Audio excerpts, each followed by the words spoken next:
Estou estudando o livro de 1 Reis, o capítulo é o 18, Javé ou Baal, 18 do 1 ao 46.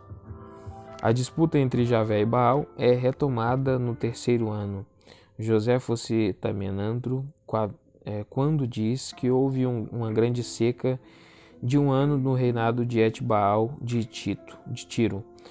Os 3 anos e meio de Lucas 4,25 e Tiago 5,17 poderiam ser considerados os 6 meses de estação seca antes de Elias fazer a sua declaração, 17,1, quando deveriam cair as chuvas de outubro. Um período longo desses de seca deixava a terra árida e arruinada. Versículo 2. A fonte era grande em Samaria.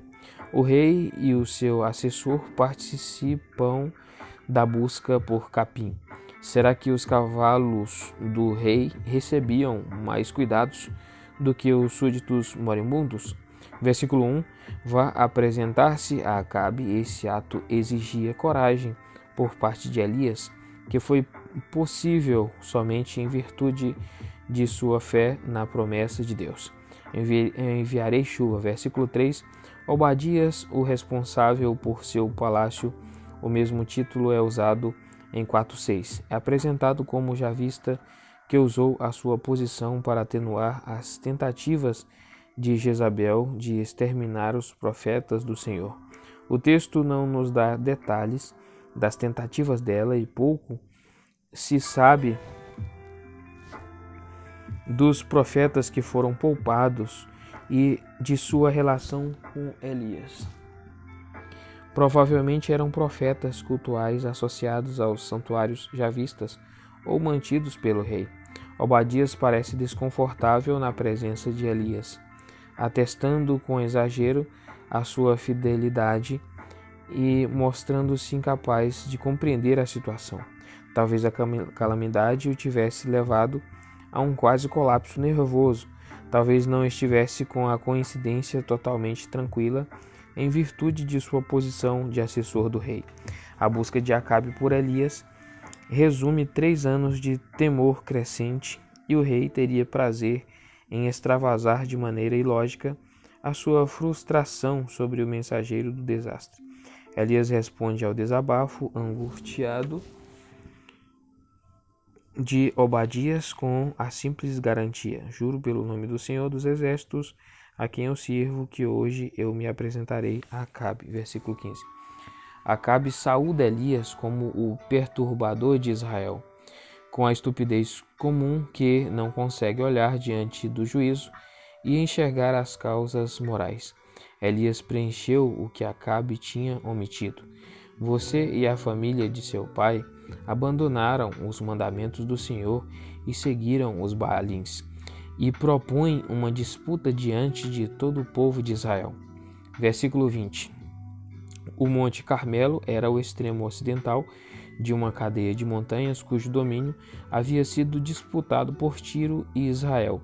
O lado mais próximo do mar, a oeste do local tradicional em memória de Elias, era reconhecidamente território de Tiro e, portanto, pertencente a Baal. Os profetas de Baal e de Azerá seriam desafiados no seu próprio território. O consentimento de Acabe mostra o domínio da personalidade de Elias. A natureza exata da disputa não foi revelada, mas os sacerdotes mostraram autoconfiança e concordância extraordinárias ao aparecerem em peso. Elias questiona a falta de compromisso sincero e total. Versículo 21. Até quando vocês vão oscilar para um lado e para o outro? O verbo pasar é usado em relação ao manco Mefibosete, em 2 Samuel 4,4 e em Isaías 31,5 com relação a aves pairando no ar. No versículo 26, o verbo descreve a dança ritual.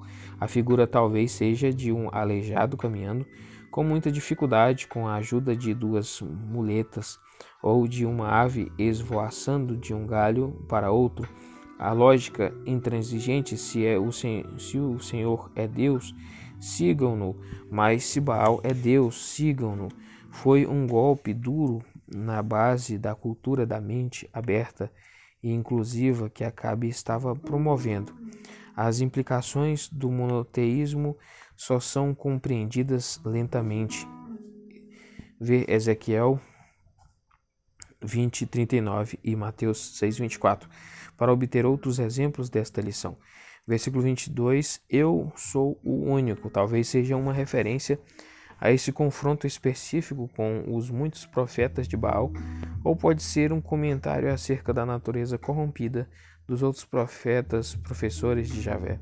Os detalhes da disputa mostram poucas diferenças entre os preparativos cananeus, os hebreus para a oferta, mas o ritual violento e desvairado da mágica de imitação contrasta fortemente com a simples oração de Elias na hora do sacrifício. O fim da seca tinha sido declarado em nome de Javé, e para que isso não fosse atribuído a Baal, a disputa deveria terminar com a resposta por meio do fogo. A multidão, que antes esteve silenciosa, aprova as condições. O que você disse é bom. Elias aumenta ainda mais o desapontamento e desconforto dos sacerdotes de Baal ao usar um pouco do humor. As duas primeiras frases podem significar que Baal estava literalmente fazendo necessidades. Versículo 28, então passaram a ferir-se com espadas e lanças, de acordo com o costume deles. A RSV lê ao mesmo verbo gadad em Oséias 7:14, no contexto agrícola, geralmente está relacionada ao lamento pelos mortos. Deuteronômio 14:1, no tipo de desconsideração pelo sofrimento característico de algumas práticas muçulmanas hoje, enquanto continuaram profetizando em transe. Versículo 29, uma tradução pejorativa do verbo naba, que cobre a profecia de forma bem ampla. Discursaram de forma bombástica, a nebe deliraram e discursaram tem ainda menos apoio textual. Provavelmente profetizaram entre aspas, seria a melhor maneira de representar a ironia do texto. O sombrio veredito do versículo 26 é reforçado com o lacônico, mas não houve resposta alguma, ninguém respondeu, ninguém deu atenção. Versículo 29. Versículo 30. Então Elias disse a todo o povo: aproximem-se de mim. Um convite totalmente honesto. Era fácil escarnecer do ineficiente Baal. Agora começava o verdadeiro teste da fé. Elias reparou o altar do Senhor, que estava em ruínas, possivelmente um santuário antigo que havia caído em decurso ou sido intencionalmente destruído sob o regime de Jezabel. As 12 pedras eram um lembrete silencioso de que o verdadeiro Israel haveria sido desintegrado pelo cisma. A água provavelmente foi tirada do mar e fornecia uma garantia tríplice contra a trapaça. A oração breve de Elias contrasta com as horas do ritual de Baal e mais uma vez inclui a antiga aliança. Versículo 36, o Senhor Deus de Abraão, de Isaque e de Israel, não somente Senhor da natureza, mas também da história e do povo. Versículo 37, responde-me, ó Senhor, contrasta com não houve resposta alguma do versículo 29. E a razão declarada não é a sua vindicação pessoal, mas para que este povo saiba que tu, ó Senhor, és Deus e que fazes o coração deles voltar para ti. Deixa pouco espaço para ambiguidade. A BJ que convertes os corações deles na nebe é o Senhor que os causou a se afastarem. A tradução gira em torno da compreensão que Elias tinha da situação. Será que ele estava otimista de que um sinal dramático iria trazer o povo de volta a Javé?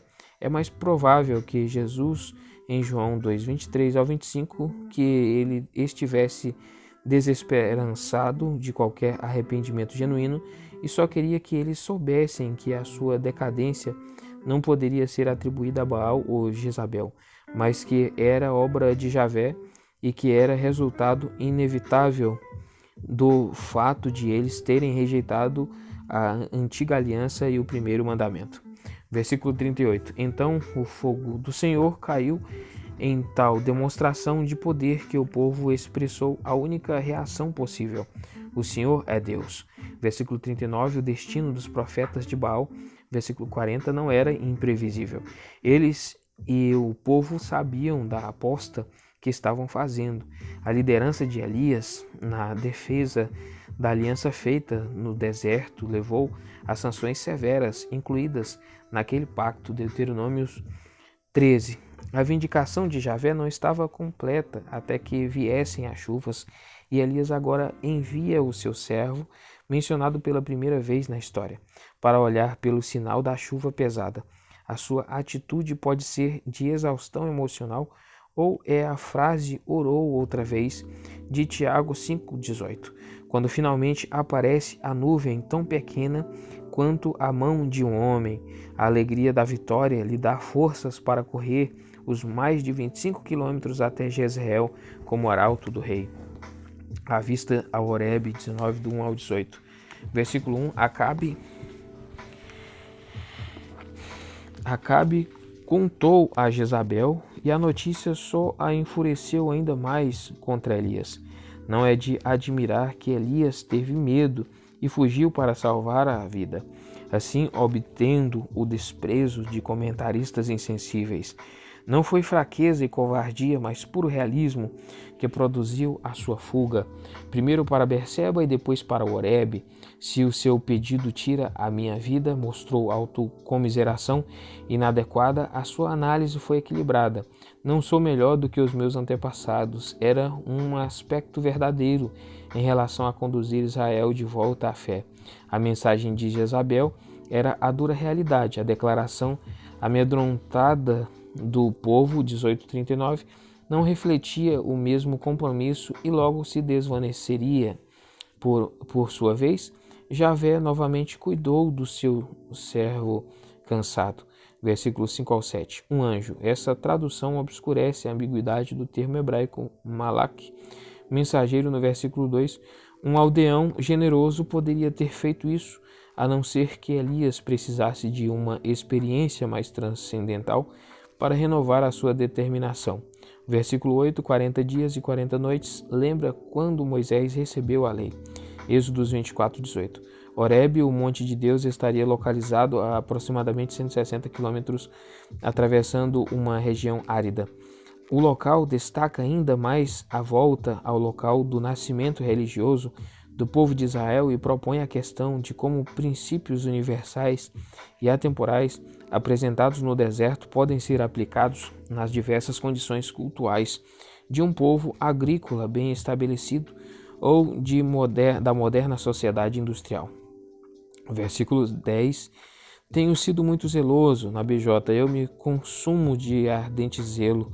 Espelha o segundo mandamento, Êxodos 20.5. O que Elias sentia que era uma inveja barata do lugar que Baal ocupava em Israel, mas uma preocupação ardente de que a supremacia de Javé se tornasse conhecida. Esse zelo nem sempre está de acordo com o conhecimento. O uso de Jeú faz da palavra em 2 Reis 10:16, mas pode ser uma reação totalmente apropriada. Salmo 69:9 e João 2:17. Elias reforçou a indignidade que Javé estava sofrendo. Os israelitas rejeitaram a tua aliança. Elias expressa a Javé mais da sua preocupação pelos profetas do que mostrou a Obadias, mesmo que o testemunho tivesse sido imperfeito. A matança deles havia sido uma afronta grotesca a Javé. Sou o único que sobrou pinta o quadro mais deplorável possível da decadência israelita. Versículo 11. O Senhor vai passar, mais um paralelo com a experiência de Moisés. Êxodos 34, 6 e 7. A comparação daquela revelação com o presente texto é instrutiva. Não no vento fortíssimo, não no terremoto ou no fogo que teria combinado com os sentimentos de Elias naquele momento, mas no murmúrio de uma brisa suave ou no som do silêncio. Versículo 12. A repetição reforça tanto a urgência da preocupação de Elias quanto o mistério da permissão divina do mal. Versículo 15.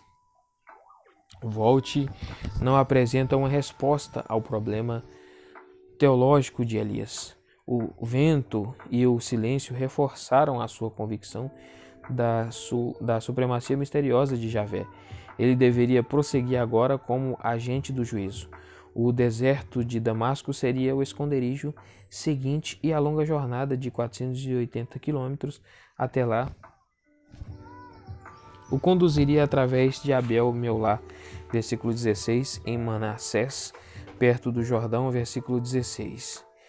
Unja não pode ser forçado a significar que literalmente só Jeú foi ungido pelas mãos do profeta. 2 Reis 9:6. O verbo mazá pode indicar a nomeação da qual a unção era o símbolo. Juízes 9:8. Aqui, volte não apresenta uma resposta ao problema teológico de Elias. Que volte, que parece que é um teólogo que eu não conhecia esse cara aqui. Volte não apresenta uma resposta ao problema teológico de Elias. O vento e o silêncio reforçaram a sua convicção da supremacia misteriosa de Javé. Ele deveria prosseguir agora como agente do juízo. O deserto de Damasco seria o esconderijo seguinte, e a longa jornada de 480 quilômetros até lá o conduziria através de Abel-Meolá, versículo 16, em Manassés, perto do Jordão. Versículo 16, unja não pode ser forçado a significar que literalmente só Jeú foi ungido pelas mãos do profeta. 2 Reis 9:6. O verbo mazá pode indicar a nomeação da qual a unção era o símbolo.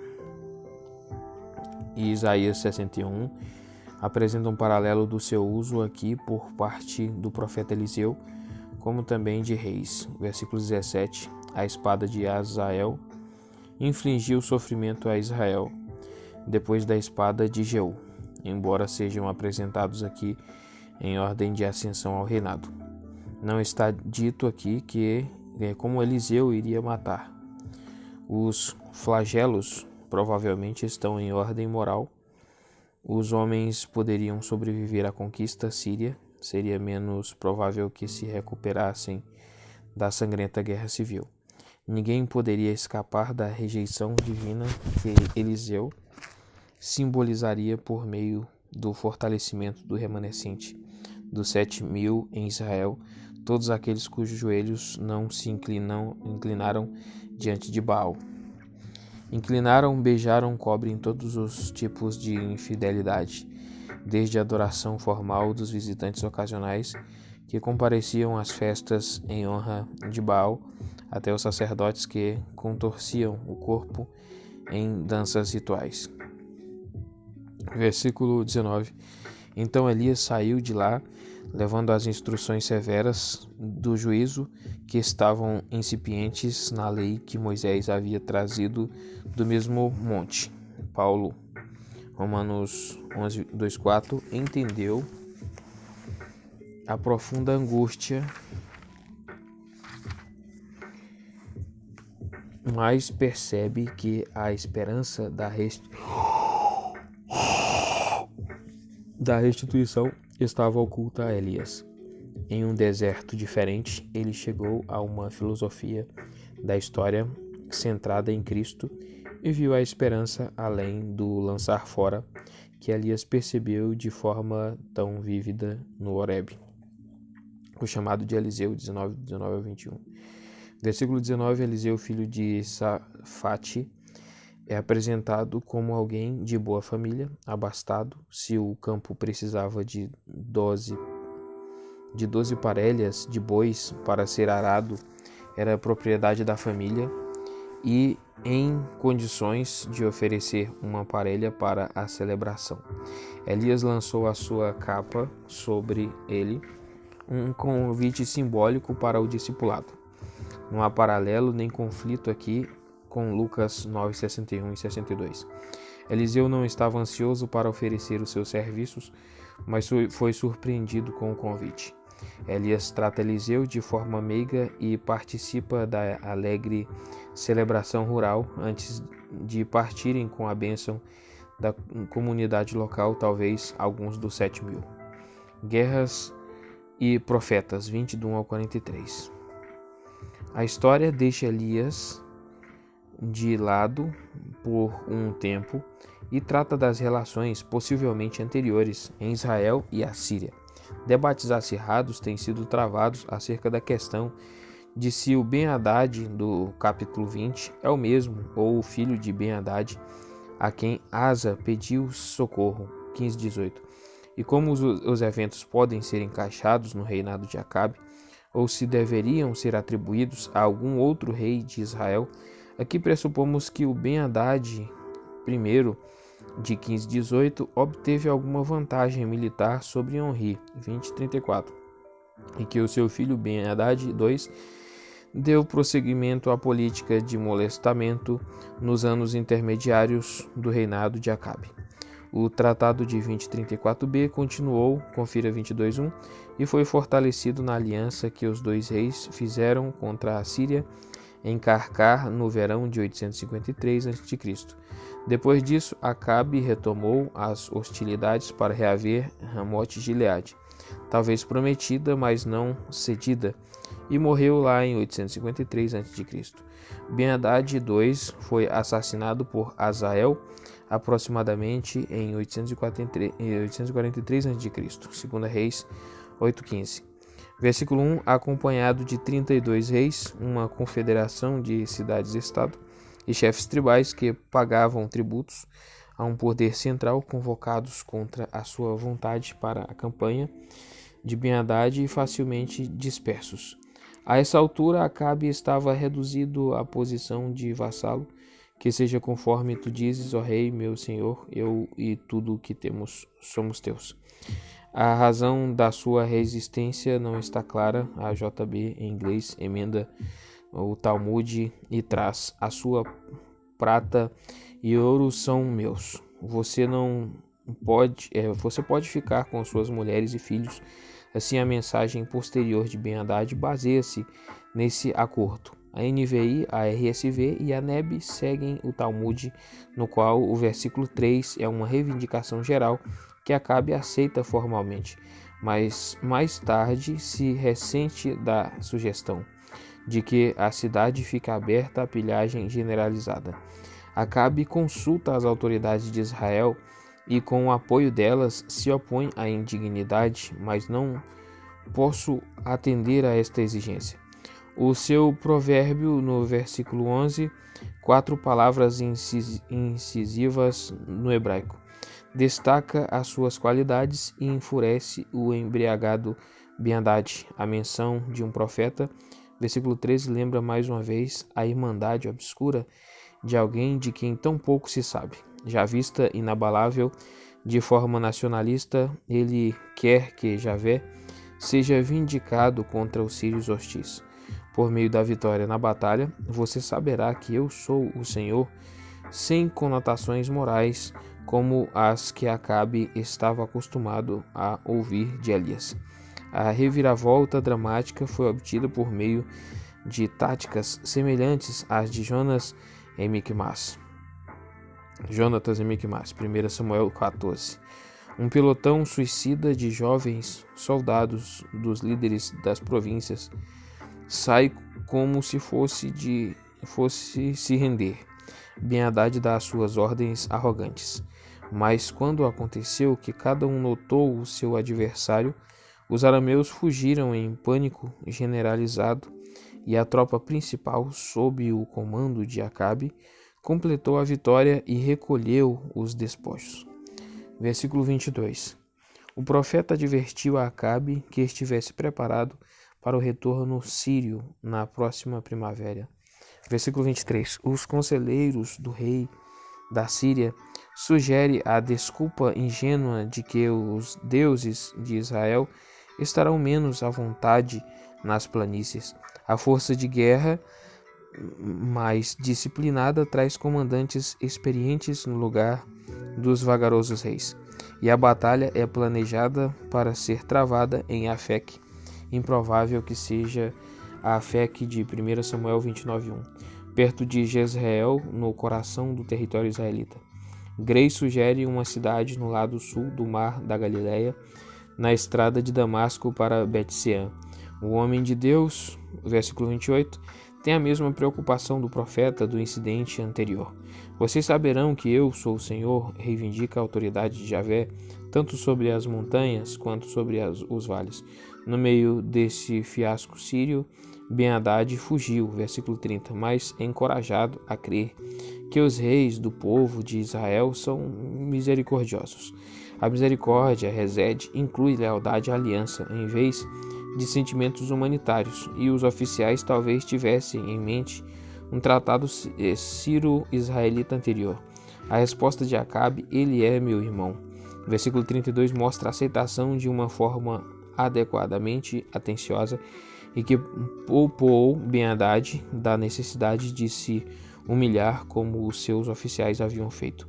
Quando Ben-Hadad subiu no carro do rei Acabe, apressou-se em propor condições favoráveis. Acabe o deixou ir. Versículo 4. Motivado por considerações políticas, como também por um pouco de magnanimidade. Uma Síria aliada era uma zona de segurança intermediária entre Israel e a Síria, melhor do que a Síria derrotada e sem rei. Contudo, um dos discípulos dos profetas não concordou. Para ele, a honra de Javé exigia a morte de Ben-Hadad, e o profeta alegou ter recebido a seguinte palavra de advertência de Javé: você libertou um homem que eu havia decidido que devia morrer. Versículo 42. Na verdade, não há indicação desse tipo de determinação divina. Caracteristicamente, o profeta anuncia a sua mensagem forçando Acabe a pronunciar a sentença contra ele mesmo. Versículo 40.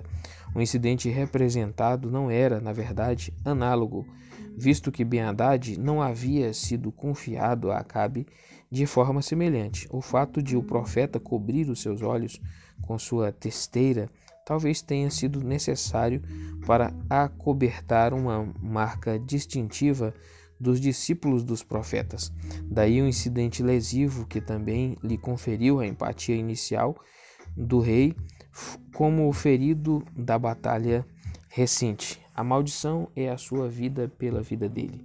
Mostra a grande divergência entre a teologia dos profetas nacionalistas e a teologia de Elias. Para eles, Javé era o Deus de Israel, que tinha de eliminar os inimigos do povo. Para Elias, Javé era o Deus de Israel e estava prestes a castigar a dinastia de Onri e todo o povo pela infidelidade moral e religiosa à aliança. 20, do 21 ao 24. Acabe e a vinha de Nabote. 21, do 1 ao 29. A Septuaginta põe o capítulo, que vai ser o capítulo 21, do 1 em diante, eu vou gravar em outro vídeo.